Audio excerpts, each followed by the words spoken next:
Face à l'Afrique reçoit aujourd'hui M. Valéry Ngouye, responsable aux relations publiques de l'ONG HWPL, branche France et Afrique.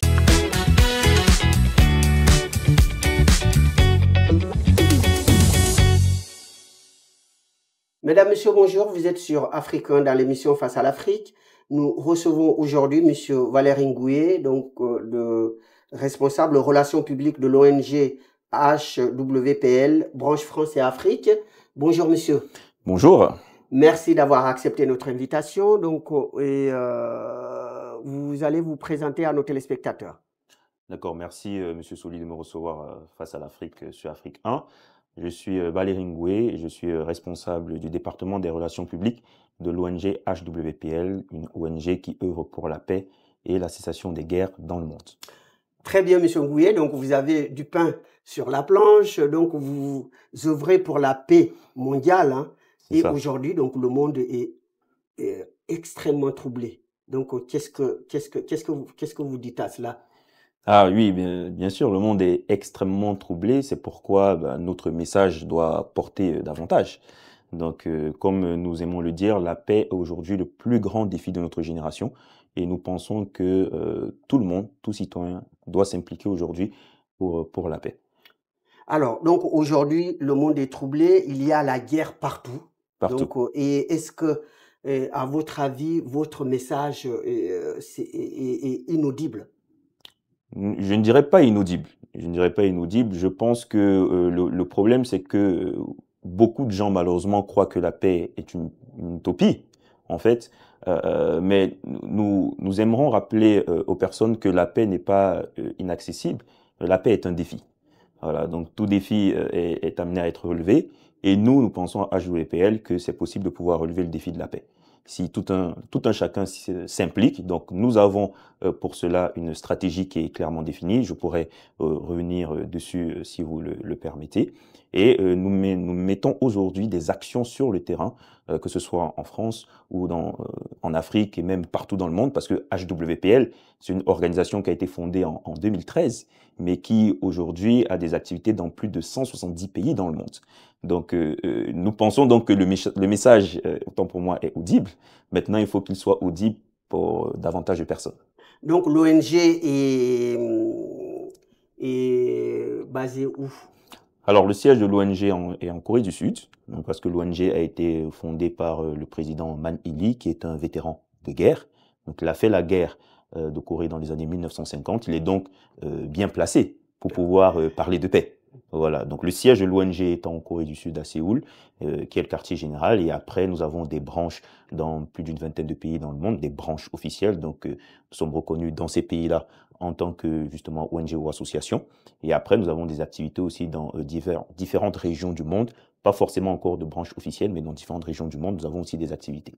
Alors, donc, comment vous y prenez pour faire entendre votre voix, pour faire régner la paix et faire cesser les coups de canon? Ce n'est pas facile. Ce n'est pas facile et souvent, c'est une très bonne question parce que nous ne sommes pas encore si reconnus que ça à l'échelle mondiale, bien que nous ayons des activités un peu partout dans le monde. Alors, comment on se fait entendre? Eh bien, nous appelons déjà les personnes à pouvoir reconnaître, réaliser que la paix est plutôt la normalité et c'est la guerre qui est l'anomalie. Moi, je suis un citoyen du monde et je dois vivre. Vous aussi, vous devez vivre. Et donc, comment on fait pour vivre? Il faut qu'il y ait la paix, n'est-ce pas? Donc, on rappelle cela. Et donc, du coup, on toque à la porte, je dirais, des gouvernements, des États, des représentants. Et on toque aussi à la porte de différentes associations de la société civile, parce que la paix ne peut pas se faire juste avec une partie des individus. La paix se fait avec tout le monde. Tout le monde doit être impliqué dans le travail de paix, dans le processus de paix. Et donc, c'est pourquoi, que ce soit à travers des associations locales, dans des petites localités, des petites communautés, que ce soit beaucoup plus haut à travers donc des États. Donc, nous frappons à la porte de tout le monde et nous portons notre message, nous présentons nos initiatives. Et maintenant, ceux qui veulent se lancer avec nous pour pouvoir contribuer à ce que la paix on puisse la toucher du bois, puisse devenir vraiment une réalité, eh bien, on travaille ensemble. Est-ce que aujourd'hui, quand il y a des conflits un peu partout, Donc, qu'est-ce que ça vous fait? Quelle est votre réaction? Ça vous rend triste? Ça... Bien sûr, parce que c'est des vies perdues. La vie n'a pas de prix aujourd'hui. La vie, c'est quelque chose qui a la plus grande des valeurs. Alors pourquoi certaines personnes devraient mourir plutôt que d'autres? Alors, chacun d'entre nous, en fait, on a le droit à la vie. Et on aime à rappeler que la paix n'est pas le privilège pour certains individus. La paix est une nécessité pour tous. De la même manière qu'on a besoin de l'eau pour vivre, du soleil, de l'air pour vivre, eh bien, on a besoin de la paix également. Donc, c'est oui, ça nous rend triste. Et d'autant plus qu'on sait que c'est possible d'éviter la guerre et les conflits. C'est possible d'éviter la guerre et les conflits. Donc, plutôt que de prendre des armes pour pouvoir défendre sa région, défendre sa position, eh bien, il faut plutôt dialoguer. Et on se rend compte qu'en dialoguant, finalement, on retrouve des points communs et finalement, on peut arriver à résoudre les conflits et à trouver un terrain d'entente. Donc, nous prenons le dialogue plutôt que la violence. Est-ce que, à votre avis, on ne peut pas, pour semer les graines de la paix, qu'il ne faut pas commencer par le bas, c'est-à-dire dans l'éducation nationale, dans les écoles, les enfants, et faire un programme qui consiste à parler, à mettre en avant la paix, parce que ce sont ces petits qui vont être les futurs citoyens et même dirigeants. Tout à fait. Vous touchez du bois une de nos initiatives, d'ailleurs, principale, qui touche justement l'éducation. Pourquoi? Parce qu'aujourd'hui, HEPL, donc je me permets de parler un peu de notre stratégie, notre socle stratégique, eh bien, nous avons proposé un document qui s'appelle la Déclaration pour la paix et la cessation des guerres. DPCW en anglais. Et donc, ce document a pour vocation de pouvoir renforcer le droit international actuel. Oui, il y a un droit international, il y a des règles qui ont été définies depuis les grandes guerres que le monde a connues. Personne ne la respecte. Personne ne respecte, c'est ça, c'est surtout, on le voit. Voilà, et c'est pour ça justement que on appelle à ce que ce droit soit plus fort. C'est l'objectif de cette déclaration-là, qui aujourd'hui est une déclaration, mais qui a vocation à devenir une résolution aux Nations Unies, et là, ça aura un pouvoir contraignant. Donc nous, cet instrument juridique met l'accent sur le rôle des États, leur devoir, et aussi le rôle de la société civile, et met l'accent sur la culture de la paix. Nous sommes très attachés à la culture, une culture. C'est quelque chose qui ne disparaît pas, c'est quelque chose qui se transmet, c'est quelque chose d'ancré. Et aujourd'hui, malheureusement, nous sommes dans un monde où il y a la culture de la violence. Donc, dans cette déclaration pour la paix et la cessation des guerres, qui met l'accent sur un droit international plus fort et plus contraignant pour tous les États, eh bien, il y a deux autres initiatives principales. Il s'agit de l'Alliance mondiale des religions pour la paix, parce que beaucoup de conflits aujourd'hui viennent de malentendus idéologiques et religieux. Et donc, il est nécessaire que tous les leaders religieux puissent se rassembler pour pouvoir contribuer à la paix parce que leur message porte auprès de leur communauté. Et enfin, il y a justement la diffusion d'une culture de paix et là, on touche l'éducation. Et donc, HWPL a proposé ce qu'on appelle les éducations à la paix. Vous l'avez dit, il faut commencer déjà par le bas. Et nous, notre vision, elle est simple. Une paix durable, ça commence tôt. Voilà. Et donc, effectivement, comment ça se passe? On forme des enseignants, on forme tout type d'individus qui travaillent dans des institutions éducatives, on collabore avec eux, on leur donne une formation, ils deviennent éducateurs à la paix et ils ont pour mission d'éduquer leurs élèves, leurs étudiants, etc. Et c'est comme ça qu'on crée des messagers de paix. Donc l'accent sur les éducations à la paix, finalement, on retrouve les valeurs humaines qui sont nécessaires pour vivre. Je parle de l'altruisme, je parle de la coopération, je parle de l'estime de soi, je parle de l'harmonie, je parle du respect des lois, de la hiérarchie, je parle de l'héritage. C'est autant de valeurs qu'on revoit dans justement le programme d'éducation à la paix d'HWPL. Et le but, c'est que ces éducations à la paix puissent être intégrées dans le système éducatif national de chaque pays du monde. C'est pourquoi on travaille avec l'UNESCO. D'ailleurs, pas plus tard que début juin, le 12 juin, on a organisé une conférence avec des délégations permanentes auprès de l'UNESCO et des commissions nationales. Donc, il y avait beaucoup de partenaires du Togo, la RD Congo, du Congo, de la Jamaïque, etc. Et la thématique était justement l'école comme socle de paix. Vous voyez? Pourquoi? Parce que l'école, c'est le premier endroit où on apprend à collaborer et à vivre avec les personnes. Et donc, oui, il est nécessaire qu'à travers l'éducation, nous puissions élever des personnes qui seront des messagers de paix. Oui, donc on avait parlé donc des organisations internationales. C'est ça. Et est-ce qu'aujourd'hui, donc on l'a dit, donc c'est eux-mêmes d'avoir les grandes puissances qui ne respectent pas les règles au niveau de l'ONU. Donc est-ce qu'il y a un message pour eux aujourd'hui, Bien sûr, ces grandes puissances? bien sûr, bien sûr. Le message est tout simplement de les appeler à pouvoir être des leaders de paix. Pas juste des leaders dans l'économie ou pas juste des leaders dans le domaine de la guerre, j'ai envie de dire, hein, mais être justement des leaders de paix, être des exemples. Parce que si vous voyez bien, ces grandes puissances-là ne veulent pas qu'il y ait la guerre dans leur pays. Voilà. Donc il y a la guerre peut-être ailleurs, mais il n'y a pas la guerre dans leur pays. Donc tout le monde, de façon naturelle, veut vivre dans un environnement en paix. Et donc, si ils sont attachés à la paix dans leur pays, pour leur pays, nous les invitons à également faire en sorte que la paix soit accessible aussi pour tous. Donc nous, on veut collaborer avec toutes ces organisations. Il n'y a pas de différence. On veut travailler avec tous les États, on veut travailler avec tout type d'organisation de la société civile pour qu'ensemble, ils puissent avoir la paix partout dans le monde. Aujourd'hui, le monde, donc un monde instable, hein, Un et monde tous les instable. pays cherchent à s'armer et jusqu'aux dents. Et vous qui prônez pour la paix, est-ce que c'est pas dangereux pour l'humanité aujourd'hui que tous les pays aujourd'hui veulent s'armer de Ils veulent façon s'armer puissante parce que chacun essaie de se protéger, enfin, croyant qu'il se protège en achetant suffisamment d'armes, d'armes c'est ça. et des d'armes et même certains veulent se procurer de la bombe atomique. Est-ce que vous Oui, croyez que ça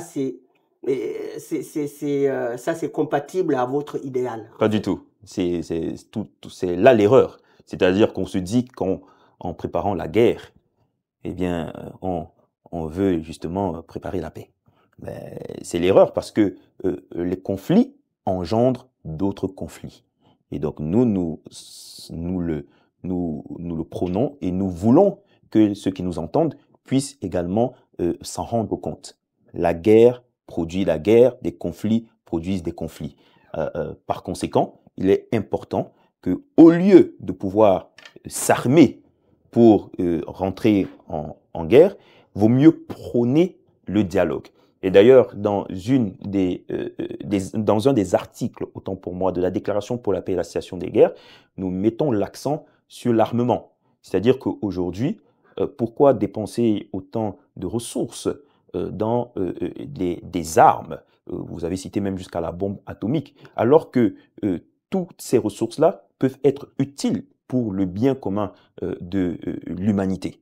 Et donc nous mettons l'accent sur cela, donc sur cet armement-là justement dans la déclaration. Et pour répondre à votre question, c'est non à la guerre parce que ça engendre encore d'autres guerres, mais oui au dialogue. Donc la guerre, ça fait beaucoup de victimes, hein, beaucoup de ravages, Énormément. la famine, la mort, la famine et des blessés graves Exactement. aujourd'hui. Donc, Le traumatisme. et puis la destruction, hein. Destruction. Donc aujourd'hui, on a vu entre l'Iran et Israël. Donc comment vous pouvez aujourd'hui prévenir tout ça et puis aussi donc quels sont les moyens à votre disposition pour pouvoir faire face à tout ça?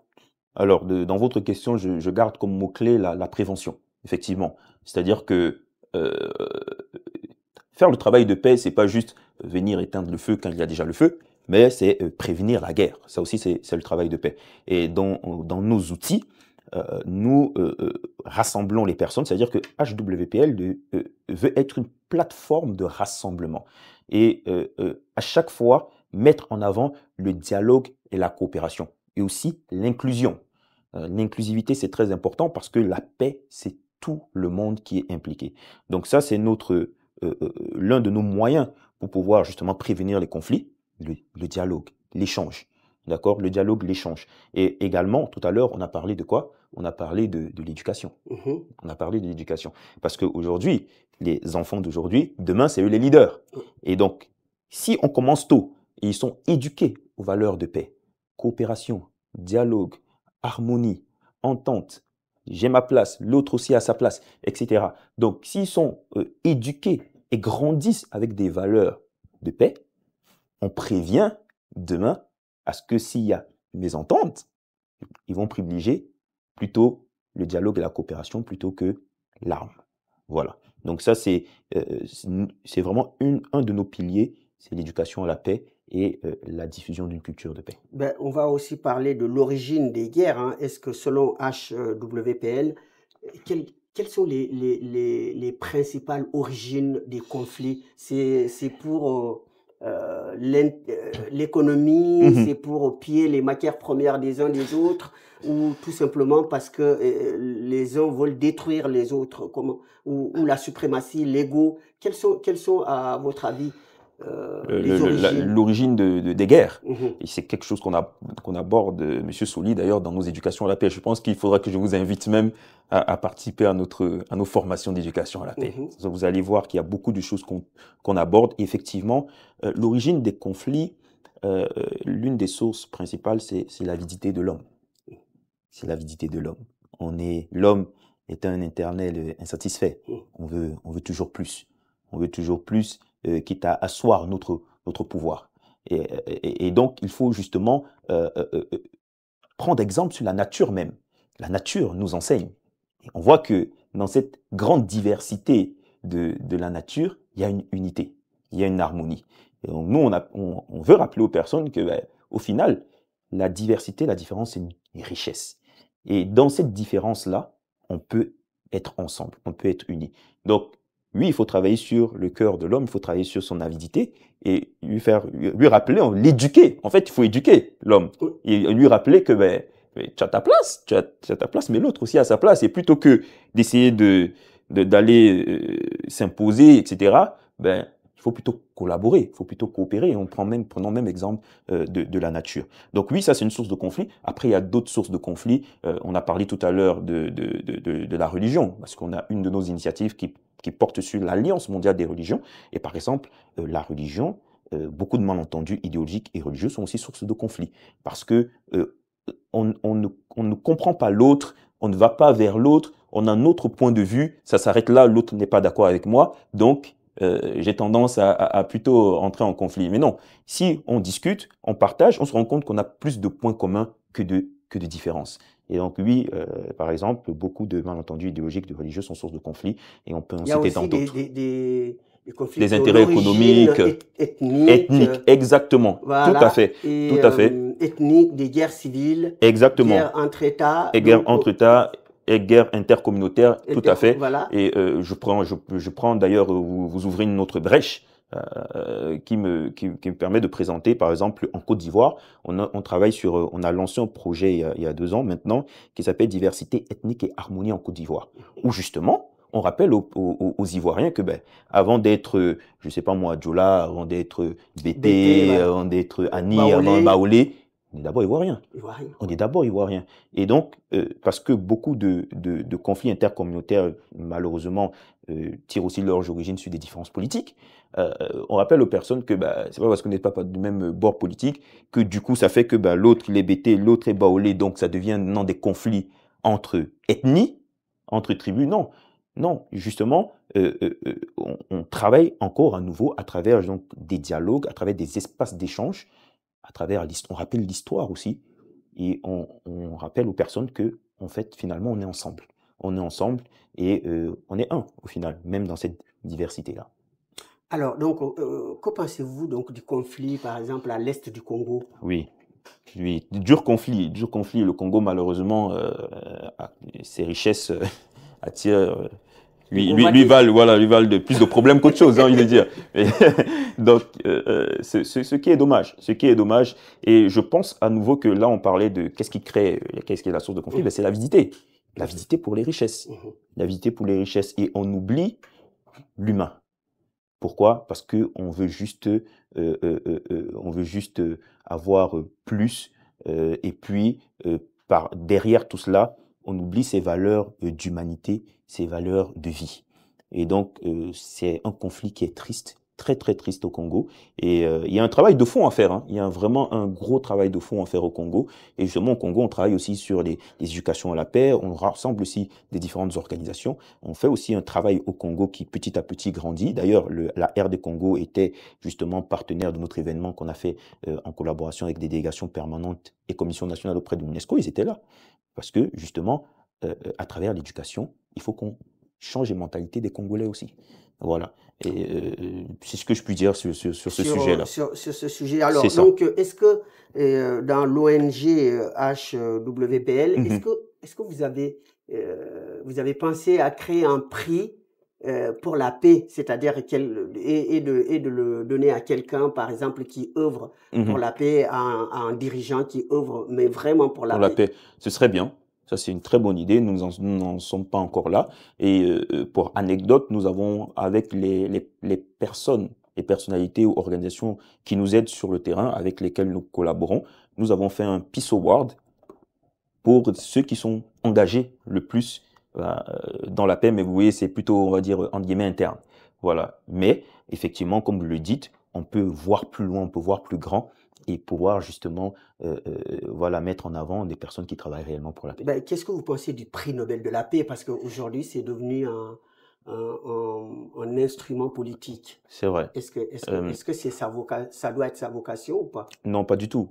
Il doit y avoir une impartialité à ce niveau-là. Et en tout cas, de mon point de vue, je pense que ce prix-là doit vraiment mettre en avant les véritables acteurs de paix. Les véritables acteurs de paix. Maintenant, comment on peut mesurer réellement qui est un véritable acteur de paix, qui ne l'est pas? Ça peut être parfois abstrait, parfois subjectif. Cela étant, je crois que le véritable message au-delà de cela, c'est de plutôt féliciter ces personnes qui se battent au quotidien pour l'intérêt de l'humanité. Il y en a beaucoup. Donc le prix Nobel de la paix, c'est plutôt, voilà, c'est une référence et on met en avant plutôt une personne, mais il y en a beaucoup qui derrière le font. Voilà. Le font et à qui on ne donne pas le prix. Malheureusement. Mais est-ce que vous pensez le nom qui circule, Donald Trump, est-ce que vous croyez que le personnage mérite le prix Nobel de la paix? Alors, moi, je ne parlerai pas au nom d'HVPL. Voilà, mais à votre nom personnel. À mon nom personnel, je ne sais pas. Je ne sais pas. Moi, ce que je vois, en tout cas, personnellement, encore une fois, pas au nom de l'ONG HWPL, ce que je sais, c'est que c'est quelqu'un qui se veut être présent sur la scène internationale pour pouvoir aider à la résolution des conflits. Il a sa méthode, il a sa personnalité. Donc, certaines personnes iront dans son sens, d'autres non. Mais en tout cas, ce que je peux dire, au-delà de M. Trump ou d'autres personnes, c'est que les véritables acteurs de paix sont généralement même des personnes qu'on ne voit pas. Et je crois que plutôt que de donner un prix, on devrait plutôt tous ensemble s'impliquer dans ce travail de paix. Voilà, oui, qu'on soit mis en avant ou pas. Si aujourd'hui, Valérie Ngoué doit attribuer le prix Nobel de la paix, oui. Est-ce que à qui vous pensez? Je penserai au président de HVPL. Ah oui, je penserai au président de HVPL. Oui. Pourquoi je dis ça? Pourquoi je dis ça? Parce qu'aujourd'hui, il faut savoir que le président de HVPL est âgé de 95 ans, quand même. Et c'est quelqu'un qui a connu la guerre. Donc, il y a beaucoup de personnes aujourd'hui qui s'impliquent sur des projets, qui travaillent sur des sujets, qui défendent des causes, mais qui n'ont pas vraiment connu certaines réalités. Attention, je ne juge pas, hein, mais c'est factuel. Donc, le président de l'ONG, lui, c'est quelqu'un qui a été sur le terrain, qui a combattu pour son pays. Et aujourd'hui, même âgé de 95 ans, il se déplace pour pouvoir rencontrer des leaders politiques, religieux, des leaders de la société civile, et pour pouvoir justement appeler à la paix. Voilà, donc moi je pense que c'est un bon exemple. C'est un bon exemple. Et de bons exemples comme ça, malgré leur âge, malgré les difficultés, malgré les oppositions auxquelles ils font face aussi, parce que voilà, il y a des gens qui sont aimés, d'autres qui ne le sont pas, chacun a ses raisons. Mais je trouve qu'il ne faut pas oublier d'être factuel, parce que je suis quelqu'un, moi par exemple, je suis vraiment quelqu'un de très factuel. Il ne faut pas juger juste à ce qu'on a entendu ici et là, mais il faut se dire, ok, si une personne a commis une action, si c'est une bonne action, eh bien il faut le reconnaître. Et en ce qui concerne le président de HVPL, c'est cet engagement et cette action qu'il fait pour la paix, il faut que nous puissions reconnaître que c'est quelque chose de bien, parce que la paix, nous sommes tous gagnants dans la paix. Voilà. Et défendre la paix, c'est quelque chose de bien, dont le monde a besoin. Et donc, tous ceux qui, comme lui, s'y engagent, eh bien, je pense qu'ils méritent d'être reconnus et d'être encouragés, du moins. Mais est-ce que vous êtes optimiste aujourd'hui, dans la situation actuelle, vous êtes optimiste que la paix, finalement, finirait par remporter? Oui, nous sommes optimistes, sinon on ne ferait pas ce travail. Comme on dit euh, quand il y a l'espoir, il y a la vie. Hein. L'espoir fait vivre. Oui. Voilà. Donc, je crois que chacun d'entre nous, même quand on se lève le matin, c'est parce qu'on a un espoir quelque part. Hein. On a quand même il y a quelque chose qui va nous pousser à nous lever le matin, sinon, voilà, on serait juste arrêté. Oui. Et donc, nous, on a cet espoir que la paix est possible. Et comme je l'ai dit, pourquoi on a cet espoir? Parce que on rappelle aux personnes que la paix, c'est la normalité des choses. Voilà. C'est la guerre qui est une anomalie. Et donc, si tout le monde s'en rend compte et contribue à ce qui est la paix, quand on dit contribuer à la paix, c'est pas juste ah, je veux devenir président d'une grosse association, je veux aller visiter. Non. Déjà, à mon échelle, dans ma famille, dans mon quotidien, dans mon quartier, dans ma localité, comment je contribue à la paix?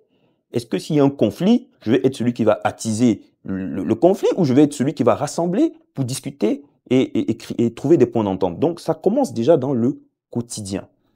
Et ça, c'est ce qu'on rappelle à tout le monde. Si tout le monde change sa façon de voir les choses et devient un messager de paix dans son quotidien, eh bien, à plus grande échelle, il y aura la paix au quartier, il y aura la paix dans la localité, il y aura la paix dans la commune, dans le département, il y aura la paix dans le monde.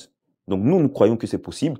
Ça va prendre du temps, mais nous pensons que petit à petit, cette culture de la paix va prendre du terrain et va gagner du terrain et nous y arriverons. En tout cas, si on n'y arrive pas tant que nous on est là, nous